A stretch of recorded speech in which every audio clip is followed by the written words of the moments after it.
स्वाध्याय टीवी।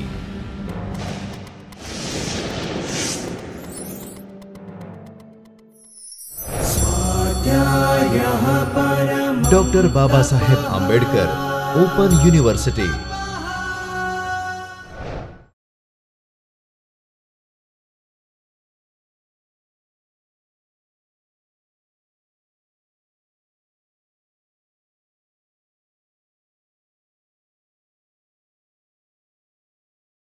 નમસ્કાર વિદ્યાર્થી મિત્રો, ગઈકાલે આપણે સંઘર્ષવાદ વિશે જોયું હતું।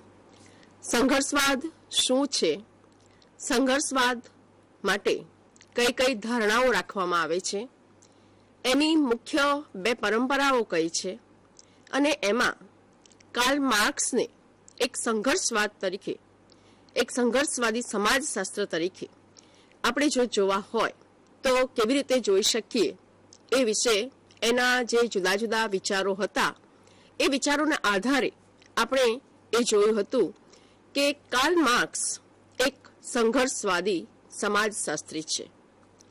આજે આપણે એ જોવાનો પ્રયત્ન કરીશું કે જ્યારે સંઘર્ષવાદ વિશે રજૂઆત થઈ ત્યારે બીજા પણ કેટલાક સમાજશાસ્ત્રીઓ જેવા કે Lewis Coser, C Wright Mills, J.H.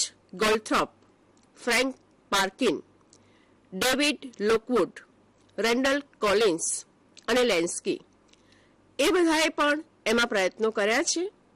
એમાંથી આપણે જે લઈશું એ રાલ્ફ ડેરેન્ડોફ વિશે જોઈશું, લેન્સ્કી વિશે જોઈશું અને કોલિન્સ વિશે થોડીક માહિતી મેળવીશું।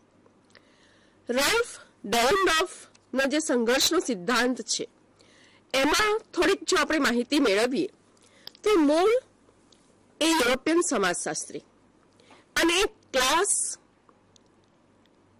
Class conflict in industrial society એ મૂળ જર્મન ભાષામાં એમનું પુસ્તક પ્રકાશિત થયું। 1957-58માં પોતાના અમેરિકાના રોકાણ દરમિયાન એ પુસ્તકને એમણે ફરીથી અંગ્રેજીમાં લખ્યું। એટલે લુઈસ કોઝરે જે રજૂઆત કરી છે એમાં એના જે સંઘર્ષનો સિદ્ધાંત છે એ સિદ્ધાંતને જો આપણે જોવો હોય તો એનો સિદ્ધાંત સમાજના દ્વિમુખી ચહેરાને અભિવ્યક્ત કરે છે। સમાજ એક તરફ સુગ્રથન અને મૂલ્યો અને બીજી તરફ દબાણ અને હિતોને મૂર્તિમાન કરે છે। એટલે સમાજશાસ્ત્ર એક તરફ કાર્યવાદ જેવી આદર્શ વિચાર શાખા છે, આ વિચાર શાખાના મૂલ્યો સર્વસંમતિ ઉપર ભાર મૂકે છે, અને બીજી તરફ સંઘર્ષવાદ જેવી તર્કસંગત વિચાર શાખા છે। એટલે દબાણ અને વર્ચસ્વ અથવા સત્તા ઉપર એ ભાર મૂકે છે। આપણે ડેરેન્ડોફના કેટલાક વિચારો જો આપણે જોઈએ તો એમની મૂળભૂત માન્યતાઓ જે છે એ માન્યતાઓને આપણે સમજવાનો પ્રયત્ન કરીએ તો પહેલી માન્યતા એમની એ છે કે સમાજ સતત સંઘર્ષની પરિસ્થિતિ અનુભવે છે। બીજી માન્યતા એ છે કે પ્રત્યેક સમાજમાં વિરોધી હિતો હોય તે સંઘર્ષ ઊભો કરે છે। ત્રીજી એમની માન્યતા એવી છે કે સમાજના પ્રભાવી અને તાબેદારી જૂથો વચ્ચે સત્તાની વહેંચણી હોય છે। આ વહેંચણી એ વિરોધી હિતો વચ્ચે હોય છે અને એ વહેંચણીના તફાવતો અભિવ્યક્ત કરે છે। હિત જૂથો સંઘર્ષમાં સંગઠિત થાય છે, સંઘર્ષ દ્વંદ્વવાદી છે અને સામાજિક પરિવર્તન માટે સંઘર્ષ આવશ્યક છે। આ મુખ્ય 6 ધારણાઓના આધારે એમણે સંઘર્ષવાદ વિશેની રજૂઆત કરી છે। રાલ્ફ ડેરેન્ડોફ એવી રજૂઆત કરે છે કે સંઘર્ષ સમાજ માટે વિનાશક તેમજ લાભદાયક પણ હોય છે। એટલે કાર્લ માર્ક્સના સિદ્ધાંતનું અહીંયા આંશિક ખંડન થતું હોય એવું આપણને લાગે છે।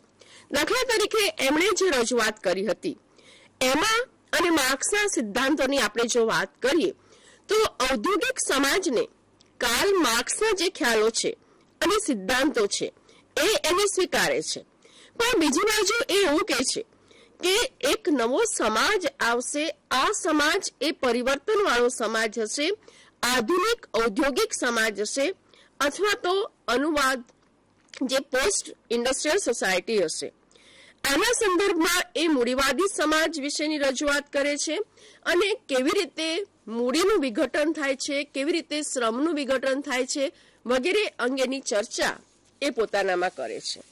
એની કેટલીક રજૂઆતો જે છે એ રજૂઆતો જો આપણે જોઈએ તો એક રજૂઆત એમણે એવી કરી છે ડેરેન્ડોફે કે સમાજમાં સત્તા, સંઘર્ષ અને સામાજિક સમજૂતી, એમાં સમાજના સિદ્ધાંતની એમણે વાત કરી છે. સંઘર્ષના જે નિર્ણાયકો છે એમાં સંઘર્ષ જૂથનો જે સિદ્ધાંત છે એની એ રજૂઆત કરે છે. હવે આપણે એ જોઈએ કે સત્તા વિશે ડેરેન્ડોફ શું કહે છે. સત્તા વિશે માર્ક્સનું દ્રષ્ટિબિંદુ જુદું છે, સત્તા વિશે મેક્સ વેબરનું દ્રષ્ટિબિંદુ જુદું છે, અને સત્તા વિશે સમાજમાં જે રજૂઆતો થઈ છે એનાથી ડેરેન્ડોફ જે છે એ એક જુદી રજૂઆત કરે છે. ડેરેન્ડોફ સમાજના સિદ્ધાંત અનુસાર સામાજિક રચનાતંત્ર અને એ રચનાતંત્રમાં જે સત્તાની બાબત છે એની વહેંચણી છે એને અગત્યની ગણે છે.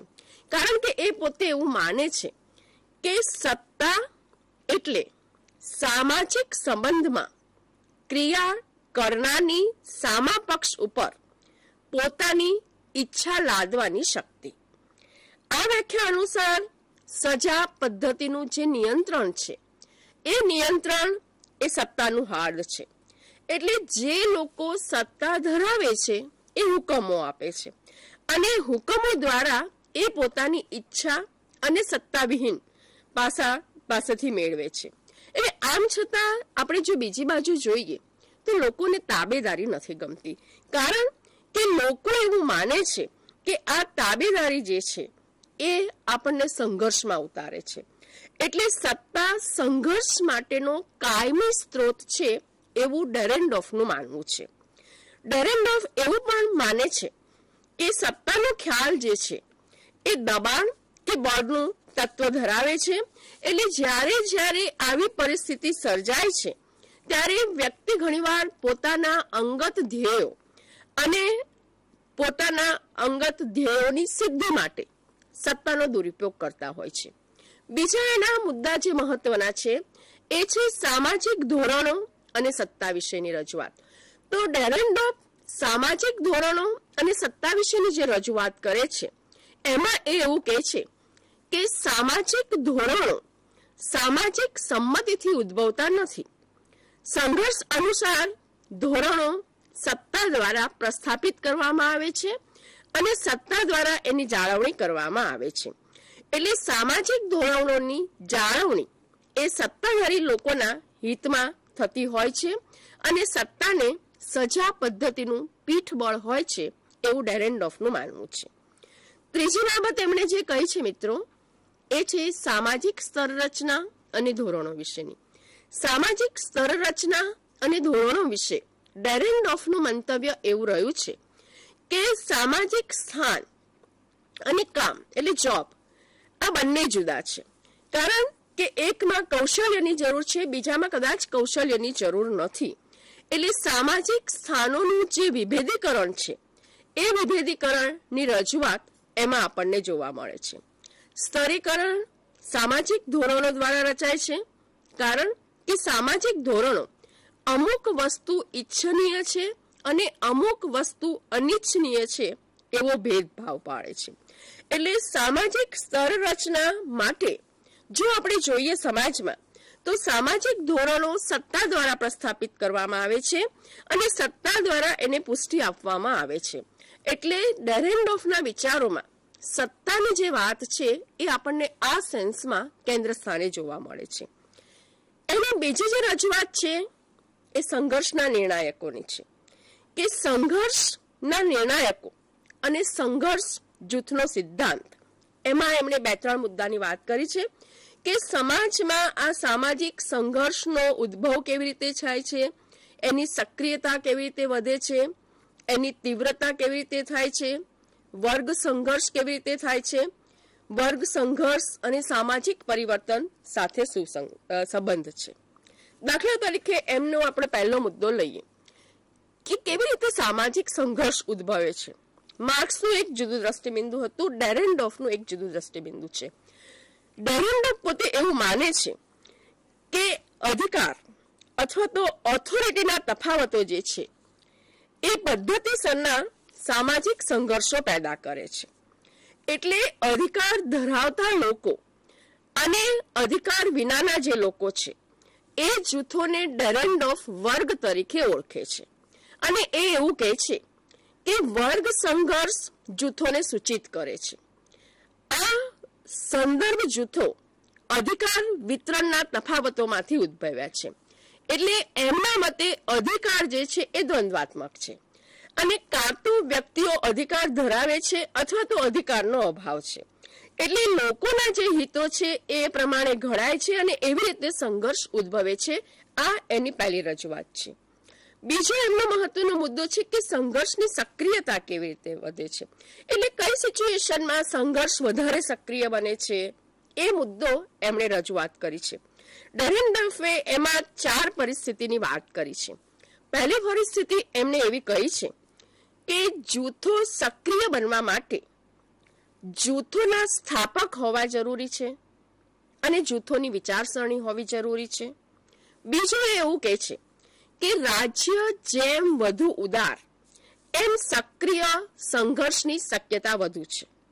એટલે વધુ સર્વસત્તાધીશ રાજ્ય જે હોય છે એ સક્રિય સંઘર્ષની શક્યતા ઓછી કરે છે. ત્રીજું એમણે એ કહ્યું કે સંભવિત કે સુષુપ્ત સભ્યો જે છે એ ભૌગોલિક રીતે કેન્દ્રિત થયેલા હોય છે. સભ્યો વચ્ચે સંપર્ક વ્યવહાર સરળતાથી થઈ શકતો હોય અને આ સભ્યોના અધિકારમાં સમાનતા હોય અથવા તો તેઓ સમાન કૌટુંબિક શૈક્ષણિક પાર્શ્વભૂમિ ધરાવતા હોય તો સક્રિય સંઘર્ષની સંભાવના વધે છે. અને છેલ્લી બાબત એણે એ કીધી કે લોકો પોતાના હિતોને ઓળખે અને એ હિતો એ ખરેખર વાસ્તવિક રીતે કેવા છે એમાંથી આખી આ પરિસ્થિતિ ઉદ્ભવતી હોય છે. એ પછી એમણે જે રજૂઆત કરી છે કે સંઘર્ષની તીવ્રતા ક્યારે વધે છે, તો સંઘર્ષની તીવ્રતા વોલેસ અને વુલ્ફની જો આપણે બુક જોઈએ તો એમાં એને 3 સિચ્યુએશનની વાત કરી છે કે એક તો મંડળમાં જે લોકો આધીનતાભર્યું સ્થાન એટલે તાબેદારીનું સ્થાન ભોગવતા હોય એ બીજા મંડળમાં સમાન સ્થાન ભોગવતા હોય તો એવી સિચ્યુએશનમાં સંઘર્ષની તીવ્રતા વધે છે.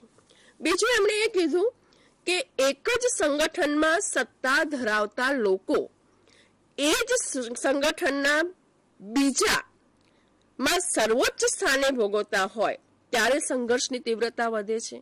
અને ત્રીજું એમણે એ કીધું કે ગતિશીલતાની માત્રા સંઘર્ષની તીવ્રતાને વધારે છે. એટલે કે આધીન સ્થાનોમાંથી જ્યારે પ્રભુત્વની વાત આવે છે ત્યારે આ બાબત આપણને જોવા મળે છે. એટલે સંઘર્ષની તીવ્રતા જે છે એના અનુસંધાનમાં ડેરેનડોર્ફનો જે સંઘર્ષ જૂથનો સિદ્ધાંત છે એ બહુ જ શક્તિશાળી છે અને એમણે આ જે સિદ્ધાંતોની રજૂઆત કરી છે એ સુષુપ્ત સંઘર્ષ જૂથો ક્યારે સક્રિય બને છે એ વિશેની રજૂઆત કરી છે. તો આ ડેરેનડોર્ફના સંઘર્ષવાદ વિશેના જે વિચારો છે મિત્રો એ વિશેની થોડીક આપણે સમજ મેળવવી. બીજું આપણે એ જોવાનું છે કે બીજા સમાજશાસ્ત્રી જે આની પરંપરાઓ જે છે સંઘર્ષવાદની એમાં આપણે ગઈકાલે જોયું હતું કે માર્ક્સ એ ટીકાત્મક પરંપરાના રજૂ કરતા છે.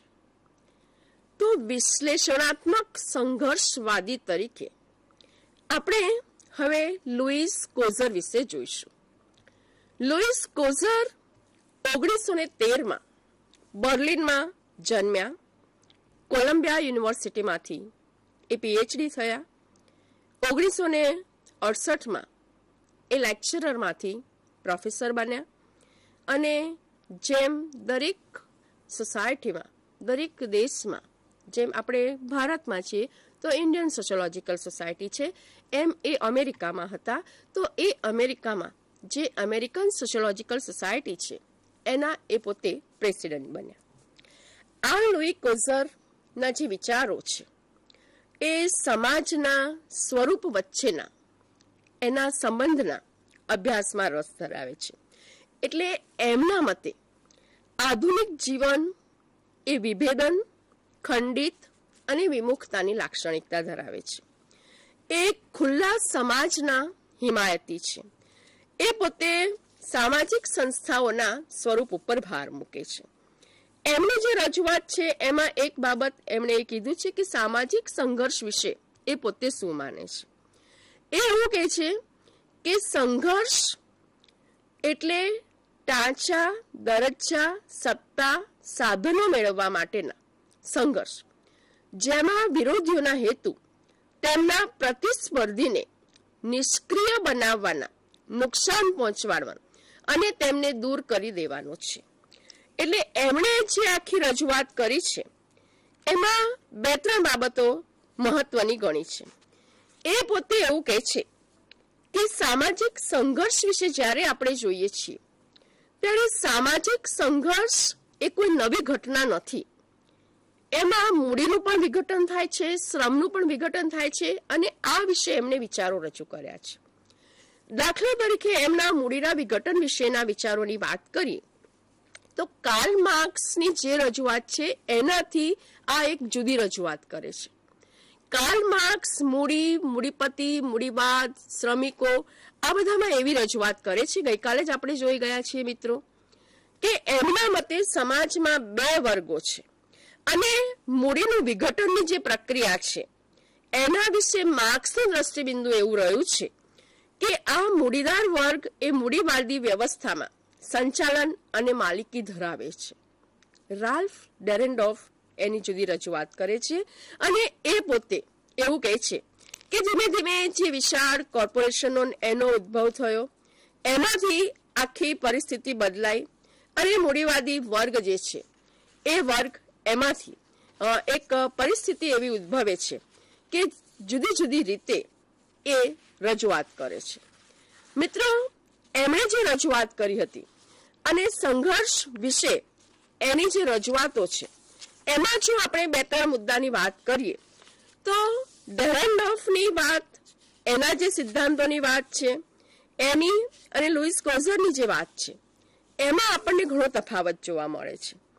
લુઈસ કોઝરે એના જે પુસ્તકો લખ્યા છે એ પુસ્તકોમાં the functions of social conflict, continuity in study of social conflict, men of ideas a sociologist view, greedy institution વિશે અને અમેરિકન સમાજમાં જે લુઈસ કોઝરની રજૂઆત છે એમાં અલગ અલગ બાબતો વિશેની ચર્ચા એમણે કરી છે. આપણે લુઈસ કોઝર જે સામાજિક સંઘર્ષની વાત કરી છે એમણે જે વિચારો રજૂ કર્યા છે અને એના આધારે કેવી રીતે સમાજમાં સંઘર્ષ, એ સંઘર્ષના પ્રકારો જોવા મળે છે એ વિશેનો મુખ્ય મુદ્દો આપણે જોયો છે. લુઈસ કોઝર 3 પ્રકારોમાં એને વર્ગીકૃત કરે છે: પૂર્ણ અને આંશિક, બાહ્ય અને આંતરિક સંઘર્ષ, વાસ્તવિક અને અવાસ્તવિક સંઘર્ષ.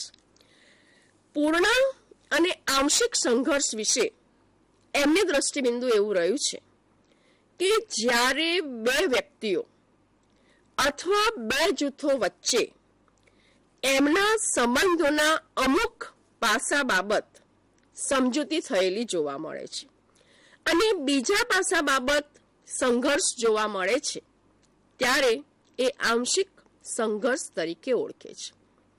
દાખલા તરીકે અમેરિકામાં ગોરા અને કાળા, ભારતમાં સવર્ણો અને અસ્પૃશ્ય, આ વચ્ચેના જે સંબંધો છે એ આંશિક સંબંધો સાથે સંકળાયેલા છે.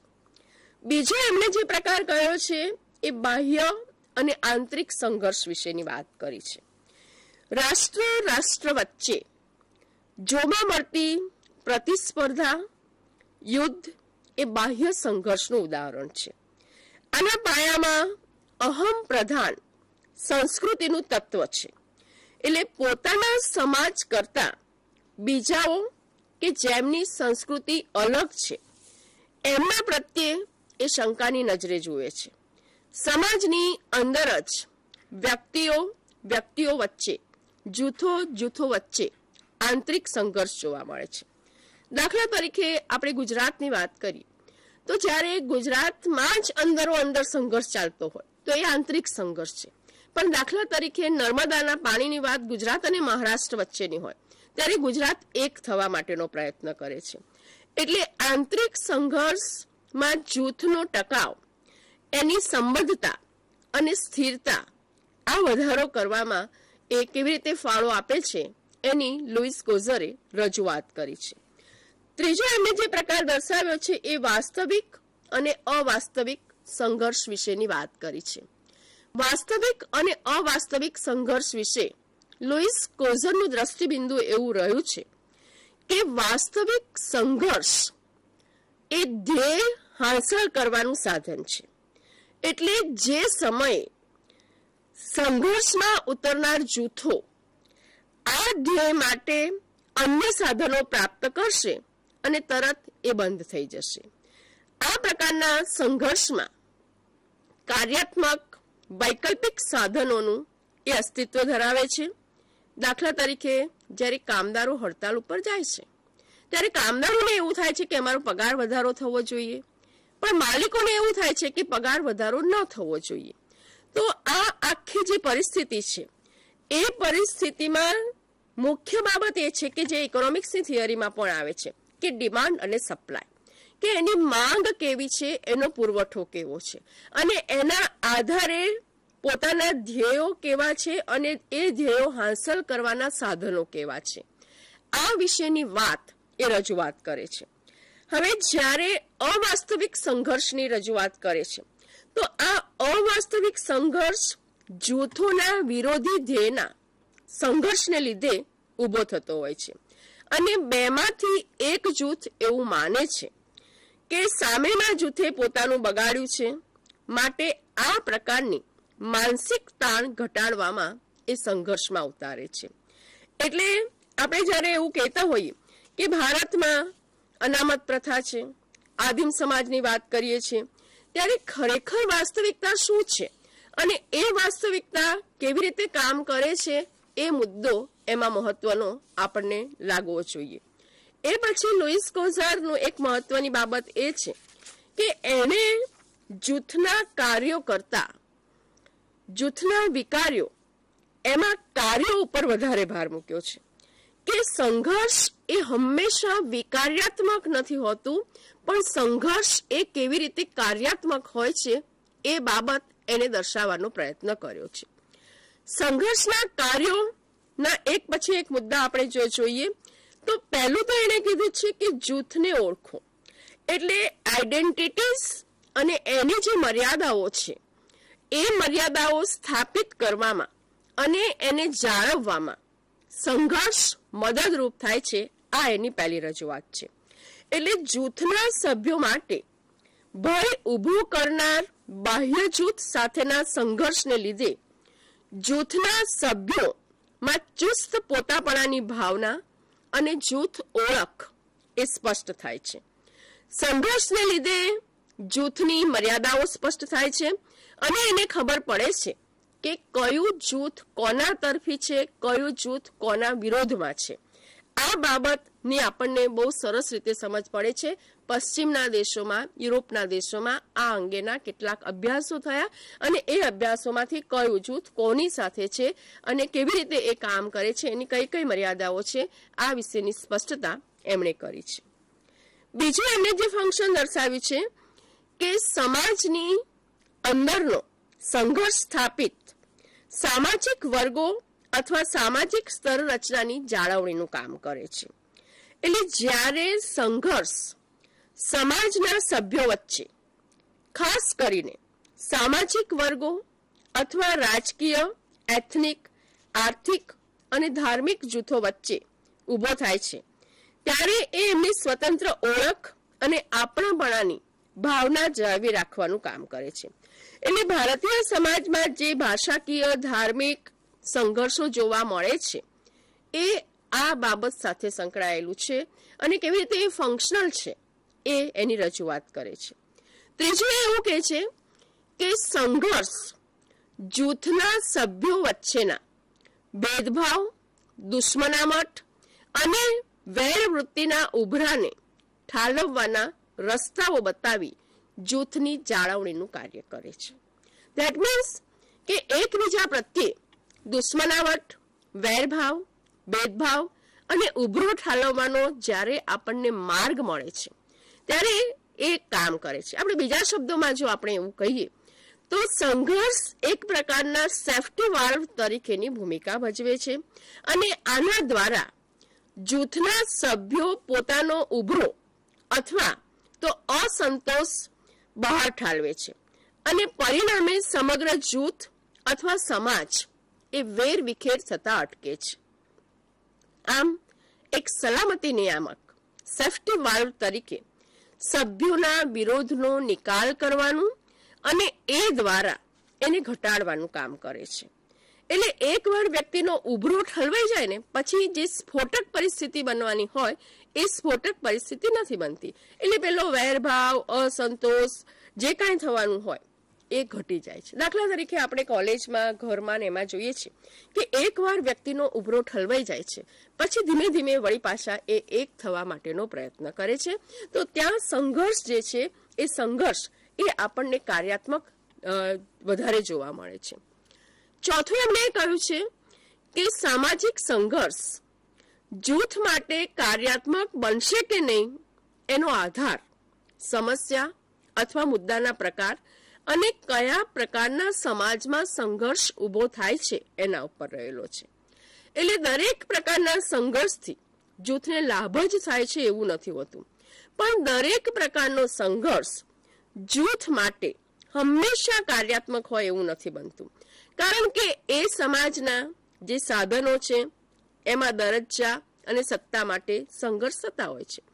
પણ એ સમાજ જો રૂઢિચુસ્ત હશે, એ સમાજ એ સહિષ્ણુતા હશે તો આપણને એક જુદી પરિસ્થિતિ જોવા મળશે. દાખલા તરીકે ભારતીય સમાજ અને પશ્ચિમના સમાજની વાત કરીએ તો સંઘર્ષના કાર્ય અને વિકાર્યનો આધાર એ સમાજની ફિલોસોફી, એ સમાજ કેવો લિબરલ છે, એ સમાજમાં લોકશાહી કેવા પ્રકારની છે એના ઉપર આધાર રાખે છે. એટલે ભારતીય સમાજમાં સ્ત્રીને સાસરે આવીને જે સ્થાન જોવા મળે છે એ કદાચ વેસ્ટર્ન સોસાયટીમાં આપણને જુદું જોવા મળે છે. તો આ આખી સિચ્યુએશન જે છે એ સિચ્યુએશન આપણને એ ક્રિએટ કરે છે કે વિવિધ જૂથો અને એ જૂથોમાં શેનું મહત્વ છે એ સંસ્કૃતિ નક્કી કરે છે અને એ સંસ્કૃતિના આધારે સંઘર્ષ કાર્યાત્મક બનશે કે વિકાર્યાત્મક બનશે એ પરિસ્થિતિનું નિર્માણ થતું આપણને જોવા મળે છે. બાહ્ય જૂથો અથવા સમાજો સાથેનો સંઘર્ષ એ જૂથની એકતા વધારે છે. એટલે આપણે અહીંયા જે લખ્યું છે કે અંદરની એકતા વધારે છે. ધેટ મીન્સ કે જૂથ જે છે એ જ્યારે બાહ્ય લોકો એટલે પાકિસ્તાન ભારત ઉપર ચડાઈ કરવા આવે તો ભારત એક થવાનો પ્રયત્ન કરશે, બીજા દેશોની ચડાઈ સંઘર્ષમાં આપણી એકતા વધતી જતી હોય છે. એટલે બાહ્ય સંઘર્ષની પરિસ્થિતિમાં પરસ્પર જે સભ્યો છે એ સભ્યો સહકાર મેળવવાનો પ્રયત્ન કરે છે, સંગઠિત થવાનો પ્રયત્ન કરે છે, વિરોધીઓને મહાત કરવાનો પ્રયત્ન કરે છે અને સંઘર્ષ શરૂ થયો હોય એ પહેલા જેટલી ધોરણ અનુમતિ મળવી હોય એ ધોરણ અનુમતિ મળે છે. એટલે બાહ્ય સંઘર્ષ અને આંતરિક સંઘર્ષ વિશેની રજૂઆત એમણે કરી છે. સંઘર્ષ પ્રતિસ્પર્ધી જૂથોની એકબીજાની એકતાને પ્રોત્સાહિત કરી એને અસર કરે છે. એટલે વ્યક્તિગત દ્રષ્ટિબિંદુ અને ધ્યેયો ધરાવતી વ્યક્તિઓ સાથે સીધો સંપર્ક સાધવા કરતા સંગઠિત વિરોધીઓના પ્રતિનિધિઓ સાથે ચર્ચા કરવી એ ઉત્તમ માર્ગ છે. અને એ રીતે જ્યારે કાંઈ પણ સંઘર્ષ થાય છે ત્યારે આપણા વિરોધી કોણ છે એની સાથે જો આપણે ચર્ચા કરી લઈએ તો સંઘર્ષ ધીમે ધીમે ઓછો થતો જાય છે. એવું આમનું દ્રષ્ટિબિંદુ કોલિન્સનું રહેલું છે, લુઈસ કોઝરનું રહેલું છે. સંઘર્ષ સત્તાના સંબંધોને પુનર્ગઠિત કરવામાં મદદ થાય છે. એટલે સંઘર્ષ જ્યારે પ્રતિસ્પર્ધીઓ અને ખાસ કરીને સમાજમાં સત્તા અને બળની કસોટી કરવાની હોય ત્યારે જો પ્રતિસ્પર્ધી જૂથ એ પોતપોતાના બળ વિશે સભાન હોય તો એમની વચ્ચે ગોઠવણ શક્ય બને છે. એટલે જ્યારે જ્યારે આપણે કેટલાક રશિયા છે, અમેરિકા છે, એ બધા દેશોમાં પણ જોઈએ તો આ એક સ્ટ્રેટેજી ગોઠવવામાં આવે છે અને સંઘર્ષ મંડળો અને જોડાણો ઊભા કરે છે. ધેટ મીન્સ કે જે વ્યક્તિઓ અને જૂથો એ અગાઉ એકબીજા સાથે સંબંધ ધરાવતા ન હતા એમની વચ્ચે સંઘર્ષ સહકાર કેળવે છે. એટલે રાજ્ય વચ્ચે ઊભો થતો સંઘર્ષ બીજા મિત્રચારી રાજ્યો વચ્ચે સહકાર કેળવવાનો પ્રયત્ન કરે છે. દાખલા તરીકે અત્યારે આપણે જોઈએ તો ભારત અને પાકિસ્તાન વચ્ચે જે સદભાવ ઊભો થયો છે, જે ટ્રેન શરૂ કરવામાં આવી, જે બસ શરૂ કરવામાં આવી, જે રીતે ક્રિકેટની એની વાત કરવામાં આવી છે, તો એની પાછળનો હેતુ એ છે કે આ ભલે કોન્ફ્લિક્ટ થતો હોય પણ જો કાંઈક એવી એક્ટિવિટીઝ કરવામાં આવે કે જેથી કરીને બંને વચ્ચેનું સામંજસ્ય વધે, બંને વચ્ચેનું કંઈક જોડાણ વધે અને એ દ્વારા બહુ સ્પષ્ટ રીતે લુઈસ કોઝરનું માનવું છે કે સંઘર્ષ એ કાર્યાત્મક છે, સંઘર્ષ એ વિકાર્યાત્મક ઓછો છે. એટલે સંઘર્ષના કાર્યાત્મક પાસા ઉપર વધારે ભાર મૂક્યો છે એમણે અને એ દ્વારા સમાજમાં પ્રગતિ માટે એ આવશ્યક છે. માર્ક્સનું અને કોઝરનું જે દ્રષ્ટિબિંદુ છે એ આપણને અહીંયા જુદું જોવા મળે છે. કોઝરના સિદ્ધાંતો જે છે એ સિદ્ધાંતોની કેટલીક મર્યાદાઓ પણ છે, એની કેટલીક ટીકા પણ થઈ છે. એ વિશે જો આપણે જોઈએ તો કાર્યાત્મકવાદનો જે મુદ્દો છે એ મુદ્દો આપણને અહીં જોવા મળે છે. પણ આ આખી પરિસ્થિતિ એવી બની કે જેમાં એ કાર્યાત્મકવાદથી થોડા અળગા રહ્યા છે.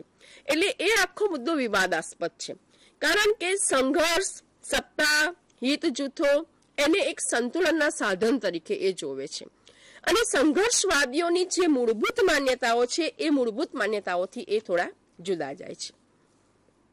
ઇર્વિંગ જેટલિનનું સ્પષ્ટ રીતે દ્રષ્ટિબિંદુ એવું રહ્યું છે કે લુઈસ કોઝર એ કાર્યાત્મકવાદથી ખાસ અલગ પડતા નથી. માત્ર રચનાતંત્રીય વિશ્લેષણમાં એક સામાજિક પ્રક્રિયા તરીકે સંઘર્ષને લાવવામાં લુઈસ કોઝરનો ફાળો મહત્વનો છે. એટલે સામાજિક રચનાતંત્ર એ સંઘર્ષનું પરિણામ છે, એની જાળવણી સંઘર્ષથી થાય છે એવી મોટા ભાગની એમણે જે ચર્ચા કરી છે એ એમણે દર્શાવી છે અને એમાં કેટલીક એમની મર્યાદાઓ જોવા મળે છે. એમણે જે સેફટી વાલ્વની કામગીરીની વાત કરી કે એમાંથી તંગદિલી નિવારાય છે, પણ જ્યાં આંતરિક સંઘર્ષ હોય ત્યાં શું? અને લોકોને જે હતાશા, નિરાશા, અસંતોષ વગેરે થાય છે એ અંગેની રજૂઆત એ એમણે કરી નથી. તો આ બધી બાબત એ એક જુદા સ્વરૂપે આપણને જોવા મળે છે. તો કેટલીક બાબતો જે લુઈસ કોઝરની હતી એ લુઈસ કોઝર વિશે આપણે જોયું અને એમાંથી આ બધા મુદ્દાઓની ચર્ચા આપણે કરી શકીએ. મિત્રો, એ પછી આપણે જે જોવાનું છે એ છે રેન્ડલ કોલિન્સ એક વિશ્લેષણાત્મક સંઘર્ષવાદી તરીકે. રેન્ડલ કોલિન્સ ને જો આપણે એક વિશ્લેષણાત્મક સંઘર્ષવાદી તરીકે જોઈએ, એમનો જન્મ 1941માં થયો. હાર્વર્ડ વિશ્વની પ્રખ્યાત યુનિવર્સિટીમાંથી એ સ્નાતક થયા. એવી જ વિશ્વની બીજી પ્રખ્યાત યુનિવર્સિટી સ્ટેનફોર્ડ, ત્યાંથી એમણે અનુસ્નાતકની પદવી મેળવી અને કેલિફોર્નિયા યુનિવર્સિટીમાંથી એમણે પીએચડીની પદવી મેળવી. એટલે ક્રીમ ઓફ ધી સોસાયટી એ યુનિવર્સિટીમાં એ ભણ્યા છે. એટલે એમનું આખું જે બૌદ્ધિક લેવલ છે એ બૌદ્ધિક લેવલ એ સોશિયોલોજીને સમજવાનું અને એમાં પણ જ્યારે અમેરિકામાં આવી કોન્ફ્લિક્ટ સિચ્યુએશનની બહુ ચર્ચા નહોતી થતી ત્યારે આખી કોન્ફ્લિક્ટ સિચ્યુએશનનું કેવી રીતે વિશ્લેષણ કરવું એ અંગેની બહુ જ સરસ રીતે આ કોલિન્સે રજૂઆત કરી છે. કોલિન્સ સંઘર્ષનું સમાજશાસ્ત્ર એવું એક સરસ પુસ્તક લખ્યું અને એમના લખાણમાં સંઘર્ષ વિશેની જે વાત કરી છે એના જે મુખ્ય 3 તત્વો છે એ આપણે અહીંયા દર્શાવ્યા છે કે એક તો એમણે એવી રજૂઆત કરી કે સમાજ હરીફ જૂથોનો બનેલો છે. સમાજ સહયોગનો જ બનેલો એવો નથી, પણ હરીફ જૂથોનો બનેલો છે અને એને લીધે હરીફાઈ એકબીજા ઉપર સત્તા જમાવવાનો પ્રયત્ન કરે છે. કોલિન્સ લોકોના હિતો પર ભાર મૂકે છે. સામાજિક સંઘર્ષ અને પ્રભુત્વના સાધન તરીકે તેઓ વિચારો ઉપર ભાર મૂકે છે. કોલિન્સે આ બધા વિશે જ્યારે રજૂઆત કરી ત્યારે દરખીમ, મીડ આ બધાના વિચારોની એમના ઉપર પ્રબળ અસર હતી. કોલિન્સે સંઘર્ષના સમાજશાસ્ત્રના સ્વરૂપ વિશેની વાત કરી છે અને સામાજિક સંસ્થાઓ અને સાધનો આ બે વિષય આપણે જોઈએ બહુ જ ટૂંકમાં. સંઘર્ષના સમાજશાસ્ત્રની એમણે જે વાત કરી છે એમાં એમની મુખ્ય ધારણા એવી હતી કે સંપત્તિ, સત્તા અને પ્રતિષ્ઠા આ વસ્તુઓ બધા સમાજમાં લોકો આગળ ધરે છે. એટલે દરેક સમાજમાં સંપત્તિની જરૂર છે, દરેક સમાજમાં સત્તાની જરૂર છે અને દરેક સમાજમાં પ્રતિષ્ઠાની. જો આ ત્રણ વસ્તુ ન હોય તો સમાજમાં સંઘર્ષ ન થાય. પણ સંઘર્ષનું સ્વરૂપ જ આ છે કે જો સંઘર્ષને આપણે સમજવું હોય તો સત્તા વિશે સમજવું પડે, સંઘર્ષને આપણે સમજવું હોય તો આ વિશેની રજૂઆત આપણે કરવી જ પડે. બીજું એવું કહે છે કે હિત અને એ હિતોના વિરોધાભાસમાંથી જન્મતી પરિસ્થિતિ એ હંમેશા સંઘર્ષ હોય છે. એટલે હિતોનો વિરોધાભાસ એ સંઘર્ષ જન્માવે છે. વોલેસ અને વુલ્ફની જો આપણે બુક જોઈએ તો એમણે પણ આ રજૂઆત કરી છે કે જ્યાં સુધી સમાજમાં સત્તા ભૂખ્યા લોકો હશે ત્યાં સુધી સત્તાની અસમાન વહેંચણી થશે અને સત્તાની અસમાન વહેંચણી સમાજમાં ધ્યેયોની વિરોધાભાસી પરિસ્થિતિ ઊભી કરશે અને આ વિરોધી હિતો સમાજમાં સંઘર્ષ ઊભો કરશે. એટલે ઘણીવાર તો સંઘર્ષ એ સત્તા મેળવવા માટે, સંઘર્ષ એ પ્રતિષ્ઠા મેળવવા માટે થતો હોય છે. થોડાક લોકો આ પ્રયત્ન કરે છે, બધા જ લોકોને આવું હોય છે એવું નથી હોતું.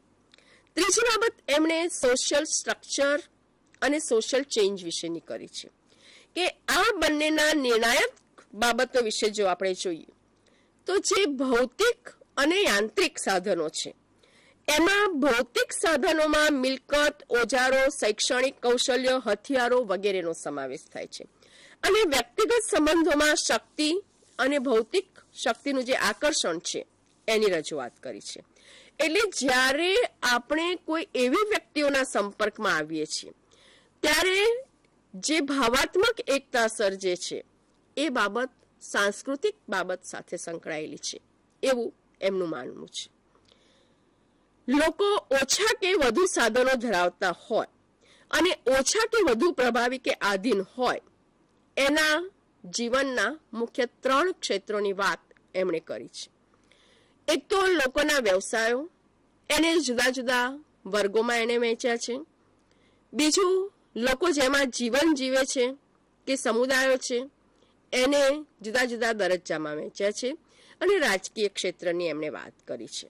તો એમાં એમની જે મુખ્ય ધારણાઓ છે એમાં આ બાબતની રજૂઆત કરી છે. ત્રીજું એમણે સામાજિક સંસ્થાઓ અને સાધનો વિશેની વાત કરી છે. એમાં શિક્ષણ, સંગઠનનો સિદ્ધાંત અને રાજ્ય આ 3 ઉપર ભાર મૂક્યો છે.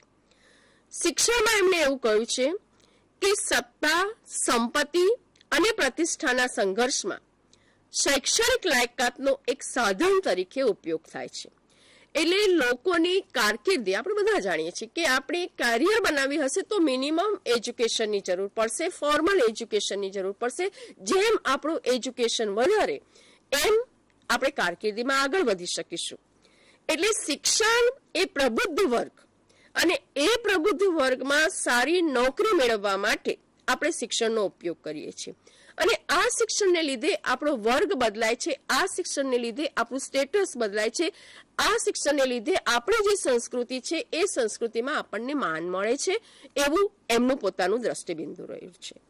એટલે સમાજમાં ઊંચા દરજ્જા મેળવવા માટે, સમાજમાં પ્રતિષ્ઠિત દરજ્જા મેળવવા માટે આની રજૂઆત કરવી જોઈએ એના ઉપર એ ભાર મૂકે છે.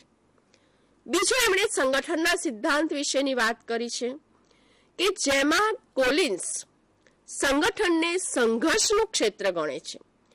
એમના મતે સંગઠનમાં ચઢિયાતું સ્થાન ધરાવતી વ્યક્તિને એનાથી ઉતરતી કક્ષાનું સ્થાન ધરાવતી વ્યક્તિને નિયંત્રિત કરવા પ્રયત્ન કરે છે.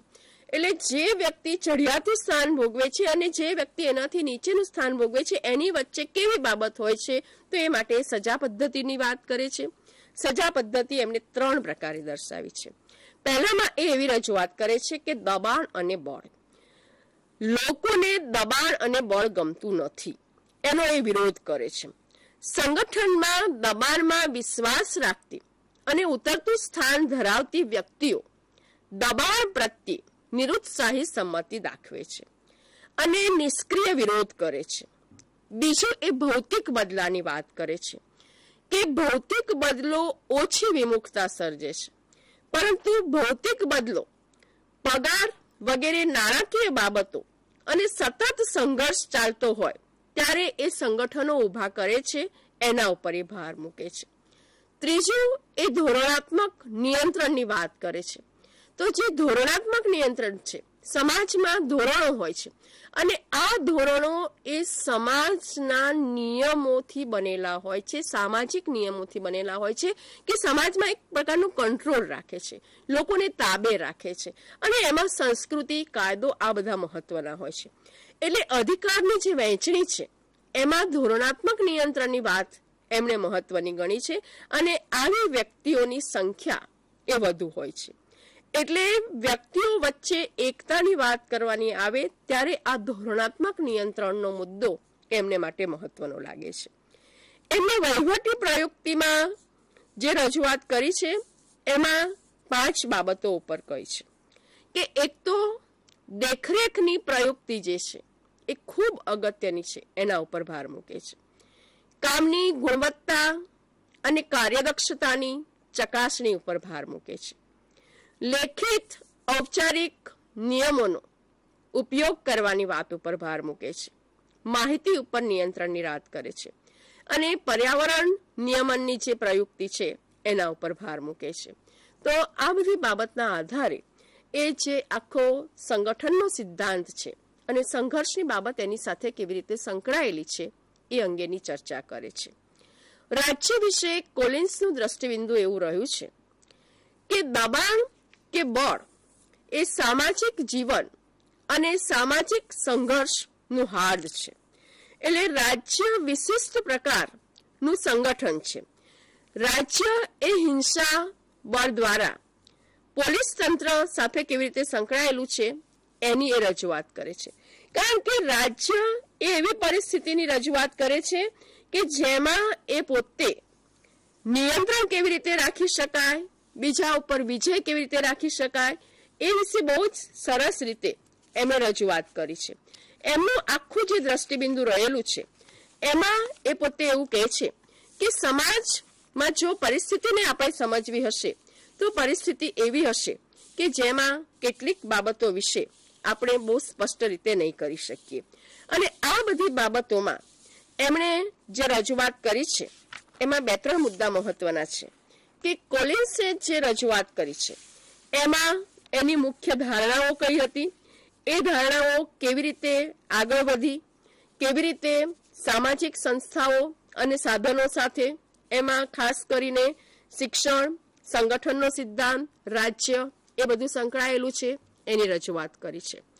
તો મિત્રો, બહુ જ ઓછા સમયમાં આપણે રાલ્ફ ડેરેન્ડોફની વાત કરી છે. ડેરેન્ડોફે તો બહુ જ બધા વિચારો આપ્યા છે. અહીંયા વર્ગ અને વર્ગ સંઘર્ષની જ રજૂઆત કરી છે, પણ એમણે બધી જે બાકીની રજૂઆત કરી છે અને બહુ મહત્વની બાબત એમણે જે કીધી છે કે કેવી રીતે સમાજમાં મૂડી, શ્રમ આ બધાનું વિઘટન થતું હોય છે, કેવી રીતે સમાજમાં વર્ગ સંઘર્ષ ફેલાતો હોય છે, એને લીધે કેવી રીતે પરિવર્તન આવતું હોય છે, સમાજમાં કેવા કેવા પ્રકારના હિત જૂથો હોય છે, કેવી કેવી રીતે વર્ગ સંઘર્ષનું સંસ્થીકરણ થતું હોય છે, સત્તાના સંબંધો કેવા પ્રકારના હોય છે, નવા મધ્યમ માર્ગ જે છે, નવો મધ્યમ વર્ગ જે છે એની કેવી રીતે રજૂઆત કરી છે, કેવી રીતે સામાજિક ગતિશીલતા વિશે એમણે દર્શાવ્યું છે. આ બધી બાબત એ ડેરેન્ડોફમાં બહુ મહત્વની વાત છે. ડેરેન્ડોફે જે વિચારો રજૂ કર્યા એનો સિદ્ધાંત આખો બહુવિધતા ઉપર હતો, એ આપણે જોયું છે. કાર્લ માર્ક્સ અને ડેરેન્ડોફમાં ઘણો બધો આપણને તફાવત જોવા મળે છે. ડેરેન્ડોફમાં અગાઉ આપણે જોયું છે, એમાં એકાદ મુદ્દો તમને વધારે એડ કરી શકું કે એના અને માર્ક્સના જે સિદ્ધાંતો છે એમાં સત્તા, વર્ગ અને વર્ગ સંઘર્ષમાં બંનેમાં બહુ મોટું દ્રષ્ટિબિંદુ જોવા મળે છે. એમને સમતુલા, સમાજની સુગ્રથન વગેરે બાબતો ઉપર ભાર મૂક્યો હોય એવું આપણને જોવા મળે છે. એટલે ડેરેનડોર્ફને માત્ર કાર્લ માર્ક્સના વિરોધી તરીકે નહીં, પણ ડેરેનડોર્ફને એક સમાજશાસ્ત્રી તરીકે અને ખાસ કરીને સમાજશાસ્ત્રમાં જે સંઘર્ષવાદની વિશ્લેષણાત્મક શાખા છે એના સંદર્ભમાં જોઈએ તો ડેરેનડોર્ફના વિચારો બહુ જ અગત્યના છે. પણ અહીંયા આપણે એના બધા જ વિચારો જે છે એને બહુ ડિટેલમાં જોવાનો પ્રયત્ન નથી કર્યો. તમારી પાસે જે રીડિંગ મટીરિયલ આવશે એમાં ડેરેનડોર્ફ વિશે આપણે આનાથી પણ વધારે સરસ રીતે અને બહુ જ વિગતથી રજૂઆત કરી શકીએ. આપણી પાસે ઓછા સમયમાં એની ડિટેલમાં આપણે ચર્ચા નથી કરી, પણ મુખ્ય બાબતો એમની જે છે કે વર્ગ સંઘર્ષ, મૂડી, આ બધી બાબતો વિશેની રજૂઆત કરી છે. એ પછી આપણે એ જોવાનો પ્રયત્ન કર્યો કે લુઈસ કોઝરે જે વિગતોની રજૂઆત કરી છે, એમણે જે સંઘર્ષના વિચારો રજૂ કર્યા, એમણે જે સંઘર્ષના પ્રકારો દર્શાવ્યા એ વિશે જોયું.